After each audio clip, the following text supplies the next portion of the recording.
भारतवर्ष में भगवान के मुख्य कितने अवतार माने जाते हैं? 10 अवतार। 10 अवतारों में एक अवतार मनुष्य रूप में बुद्ध का भी है।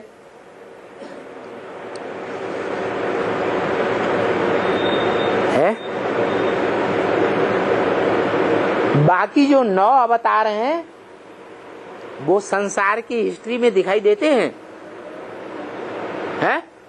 नहीं दिखाई देते। और जो बुद्ध अवतार है वो हिस्ट्री की बात है या हिस्ट्री के बाहर है? हिस्ट्री के अंदर की बात है, प्रैक्टिकल में है, हुआ है हिस्ट्री में, और उसके फॉलोअर्स भी देखे जा रहे हैं।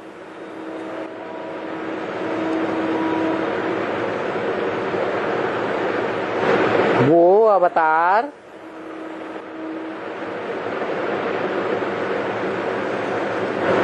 मानवीय अवतार है, आसुरी अवतार है,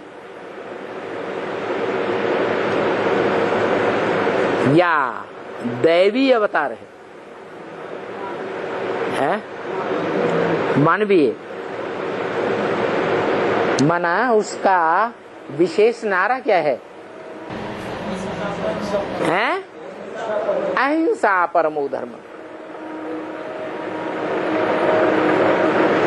विदेशियों ने आक्रमण किया भारत में,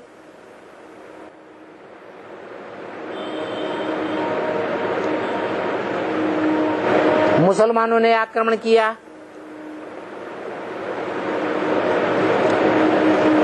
तो हाथ उठा दिए ऊपर, हम युद्ध नहीं करेंगे। क्योंकि क्या दलील दी? अहिंसा परमो धर्म। अहिंसा ही परम धर्म है, इसलिए हम युद्ध नहीं करेंगे। और गीता क्या उपदेश देती है?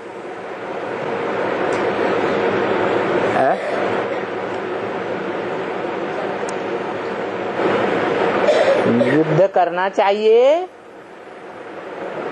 या नहीं करना चाहिए? आतताइयों से टक्कर लेने के लिए युद्ध करना है या नहीं करना है? क्यों? अहिंसा परमो धर्म। अहिंसा ही परम धर्म है, तो क्यों युद्ध करना चाहिए? दुनिया में जो बड़े बड़े साधु संत महात्माएं होते हैं वो हिंसा सिखलाते हैं या अहिंसा सिखलाते हैं? अहिंसा की बातें बताते हैं। वो तो महात्माएं हैं, महान आत्माएं। और जो परमात्मा है वो तो महात्माओं से भी ऊंचा होगा ना। वो हिंसा की बातें बताएगा? है? नहीं बता सकता। और है भी सच्चाई। भगवान तो कहते हैं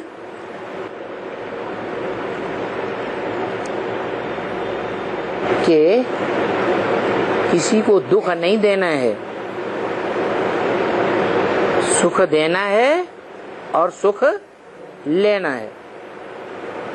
दुख देना ही हिंसा है। तो क्या इस अहिंसा के सिद्धांत के आधार पर महात्मा बुद्ध को भगवान मान लिया जाए? है? जैसे और धर्म पिताओं ने अपने धर्म की धारणाएं सिखा करके दुनिया को स्वर्ग नहीं बनाया। दुनिया क्या बनती गई?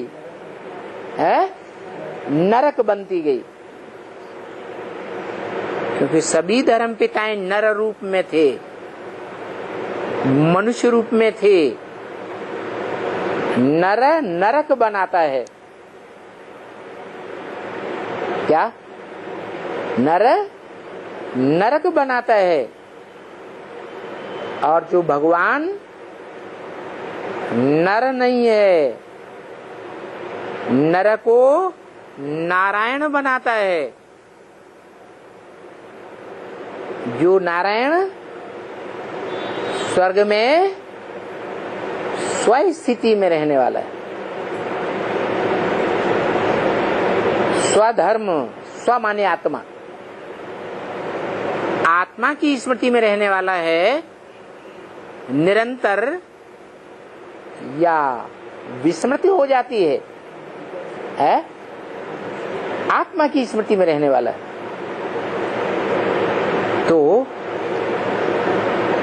भगवान तो मनुष्य को देवता बनाता है, नर को नारायण जैसा बनाता है। अब महात्मा बुद्ध ने तो क्या किया? अपने फॉलोअर्स को, जो सभी मनुष्य देख रहे हैं आते हैं, देवता बनाया। इस दुनिया को स्वर्ग बनाया है। क्या देखने में आता है? स्वर्ग बनाया, जिस स्वर्ग में प्रकृति स्वयं ही सब कुछ मुहैया कराती है देवताओं को। देवताओं को कुछ भी आयास मेहनत करने की दरकार होती ही नहीं। और बुद्ध धर्म के फॉलोअर्स आज भीख मांग रहे हैं कि उनकी राजाई देखी जा रही है? क्या कर रहे हैं? भीख मांगते हैं, भले संसार को गुमराह करते हैं कि हम दुनिया का ऊंचे से ऊंचा नियम पालन करने वाले हैं, अहिंसा परमो धर्म। लेकिन जब उन्होंने मुसलमानों के आक्रमण के समय हाथ उठा दिए, आक्रमण नहीं किया, आक्रमणकारियों ने उन्हें छोड़ दिया। जो आक्रांताएं आए भारत में, वो तो यही चाहते थे, झुक जाओ। नहीं झुकते हो तो मारकाट कर देंगे। तो उन्होंने तो हाथ उठाई दिए। जब हाथ उठाई दिए तो जो बौद्धियों के बीवी बाल बच्चे थे, उनके अधीन थे, उनके परिवार के भांति थे,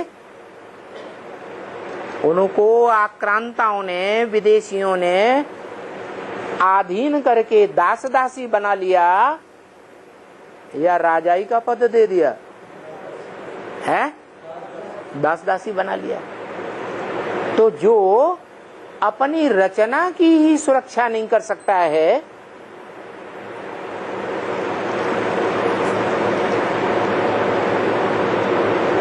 सुख नहीं दे सकता है,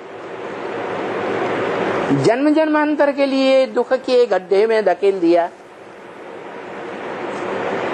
वो संसार में अहिंसा का दान कैसे करेगा? कर सकता है? पहले घर का सुधार, फिर पर का सुधार। अपनी रचना कोई नहीं संभाल सके, अपनी रचना कोई सुरक्षा नहीं दे सके, तो वो संसार की क्या सुरक्षा करेंगे?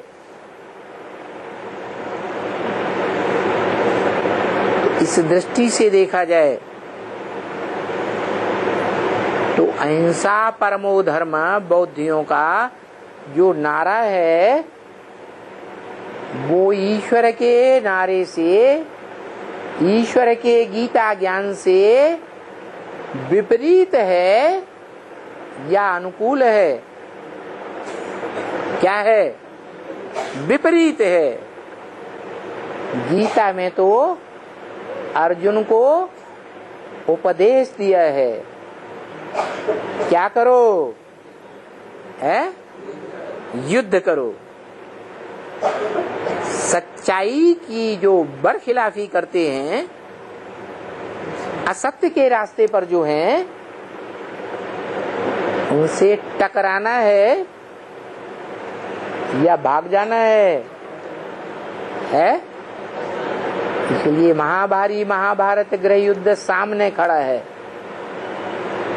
Gate way to heaven is Mahabharata. ये महाभारत युद्ध स्वर्ग के गेट खोलता है। इस गेट में वो ही पसार हो सकेंगे, जा सकेंगे, गेट से गुजरकर बही जाएंगे जो युद्ध में शरीक होंगे।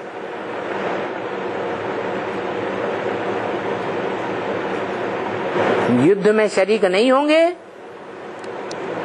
भगोड़े बनेंगे, तो स्वर्ग में नहीं आ सकते। और ये उपदेश कौन देता है?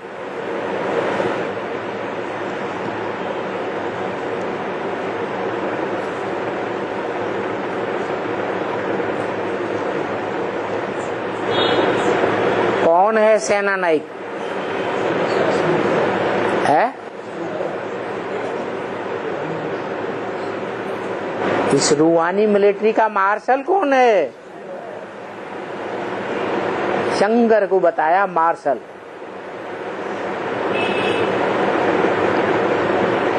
शास्त्रों में या तो शंकर को भगवान के रूप दे दिया, या तो कृष्ण को भगवान का रूप दे दिया, या तो राम को भगवान का रूप दे दिया। लेकिन ये तीनों शख्सियत, तीनों व्यक्तित्व, पर्सनालिटी वास्तव में एक पर्सनालिटी है या अलग अलग पर्सनालिटी है? एक ही पर्सनालिटी के अलग अलग नाम।